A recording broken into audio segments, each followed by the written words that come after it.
When you look at total EPA, like Jayden is 4th in the league amongst quarterbacks. There's just so many different stats that back up the fact that Daniels belongs in this conversation, that it's not us being Washington homers.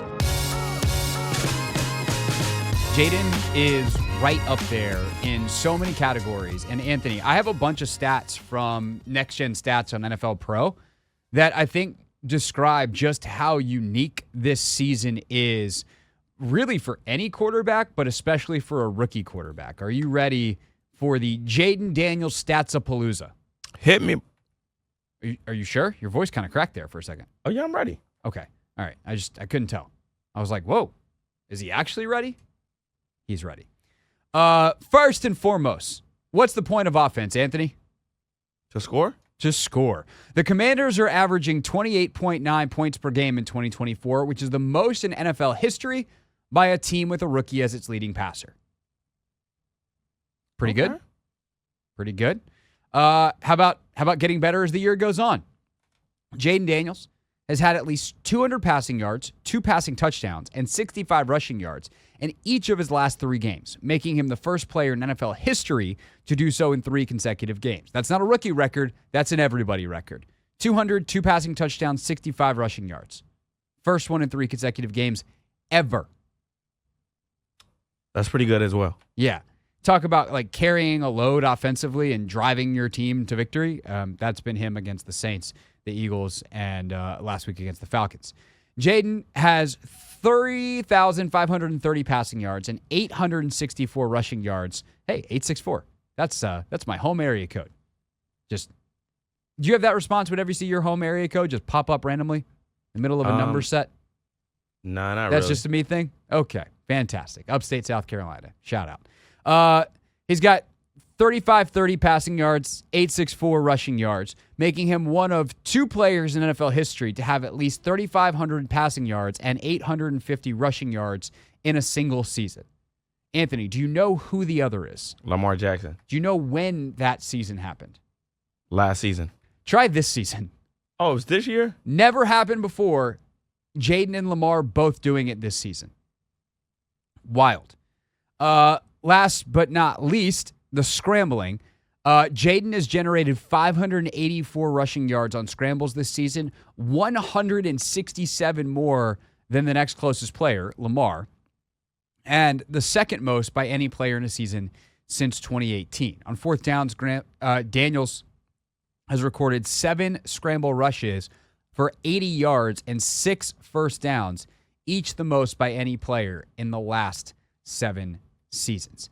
And I think what this speaks to, Anthony, a lot of these numbers, is just how much Jayden is, I don't want to say solely responsible, but largely responsible for what has happened on offense. And to an extent, this is every quarterback, right? But I think you look at Darnold and you're like, okay, the driving there is happening by the fact that Justin Jefferson and Jordan Addison are amazing. And Darnold's certainly playing at a Pro Bowl caliber level and has deserved to make it, especially when you look around the NFC. But I think he deserves to make it, period. Like, he's had a Pro Bowl season. Same thing for Goff. You look at their running game, you look how good their O-line is. Obviously, their system's great, but Goff has just orchestrated that thing at a brilliant level and deserves to be in the Pro Bowl conversation, deserves to go to the Pro Bowl. But it's different than the system is designed around Jayden, and beyond the structure of the system, with all these scrambling totals, Jayden is having a just outsized impact. When the system fails, when you have to go into scramble mode, which is most of the time when you scramble, right? Not all the time. Sometimes quarterbacks actually fail themselves within the construct of the system. There's a guy open, or they should have waited longer, or whatever. And Jayden has those moments, but by and large, he's made good scrambling decisions, and he makes the most of them, getting out in the open field, getting first downs. And there's a stat that I've referenced a ton this year, EPA, estimated points added. And of Jayden's total EPA, the total estimated points added by Jayden Daniels' play on dropbacks, like a third of it is scramble yards. So a tremendous amount of that 28 plus almost 29 points per game, that's the most ever by a rookie-led offense, is coming from stuff he is creating when the rest of everything breaks down. And if that is not deserving of not only Pro Bowl consideration, but I'm going to say it, a top 5 MVP finish, then I truly don't know what is. I mean, I don't think the MVP talks are all that crazy, especially considering when you stack Jayden Daniels' stats this year to Lamar's MVP season last year. They're almost like identical. And I think Lamar had, a little bit more help than Jayden has. Like, we have injuries piling up on the offensive side of the ball. We have a run game that hasn't been as efficient as of late. And Jayden's, been tasked with, getting the Commanders out of 4th and 11s and 4th and 13s and things of that nature, putting the team on his back. And he's come through most of the time in those big moments. So I think when you just look at, him having to do more with less than, what Joe Burrow has, he's an MVP candidate. You have Josh Allen, who is also, using his legs and arms to, put points on the board. And then you also have Lamar, who, people love to compare him against. So just looking at that alone, just, having to do more with less, I think it's more than deserving of some MVP talks. I think the problem for Jayden is that Lamar this year is like unbelievably better than Lamar last year. Mm-hmm. I hadn't actually looked up the Lamar versus Jayden this year versus last year. So Lamar's MVP season last year, actually I pulled it up, and thanks to the player comparison tool on StatHead and Pro Football Reference. So this is through 16 games, which is what Lamar played last year. So they're actually even, although Jayden is expected to play one more, which is, hey, being healthy and available is good. So assuming that, and also we know that he missed most of the Panthers game, but whatever. So through 16 games, which was Lamar's entire season last year, the Ravens were 13-3, Commanders are 11-5 and counting. Jayden has a higher completion percentage by over 2%. Jayden is currently behind passing yards by 158, I think. No, 148. So he'll presumably pass that this weekend. Lamar, more pass yards per attempt. Lamar, about 9 more pass yards per game. However, Jayden, 25 touchdowns and counting to Lamar's 24. Lamar, just 7 picks. Jayden with 9.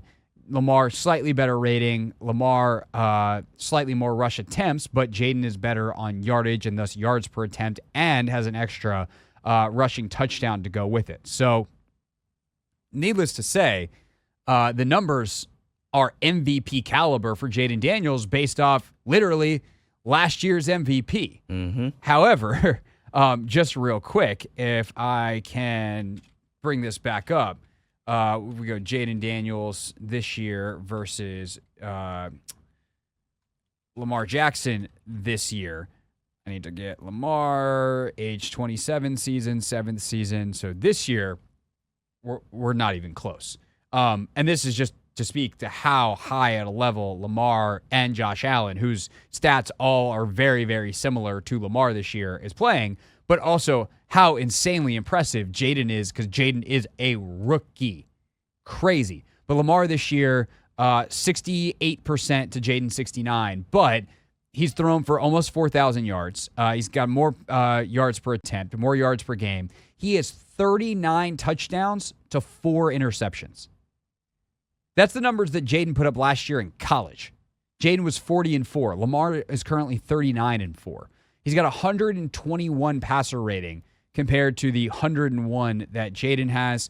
Jayden has more total rushing yards, but Lamar more rushes or yards per attempt, and Jayden has 6 rushing touchdowns to Lamar's 4. So we're talking about 43 total touchdowns for Lamar Jackson this year, and Josh Allen is right there with him. To me, the top 4 in MVP voting are probably going to be, and I think deservedly so, Lamar and Josh Allen in some order, Saquon and Joe Burrow in some order, and then Jayden should be, in my opinion, the top of the next group of guys that includes Jared Goff, Sam Darnold, if you want to put Jalen Hurts, I guess, A.J. Brown, I don't know if you want another Eagle. Saquon's already obviously representing them. I'm trying to think of who else. I mean, Pat Mahomes, he is the quarterback of a team that's 16-1 or 15-1 going into the final game of the regular season. And I'm sure there's a couple other guys I'm forgetting. But I just, when you look at total EPA, like Jayden is 4th in the league amongst quarterbacks. There's just so many different stats that back up the fact that Daniels belongs in this conversation, that it's not us being Washington homers. And that's not even to mention the fact that I didn't even get to talk about Terry, which is a shame. I'll just mention that Terry and Jayden this year have a 140.0 passer rating as a duo. So when Jayden throws to Terry, it's 140 passer rating. That's the highest in a single season since Tom Brady and Gronk with the Patriots in 2012 amongst duos with at least 75 targets. It's getting ridiculous. Yeah. So congrats to both of them. They deserve the awards and whatever else they get. And it's also going to get a playoff game, and we'll see who it's against coming up on Sunday. This is the Hoffman Show on the Team 980 and the Odyssey app.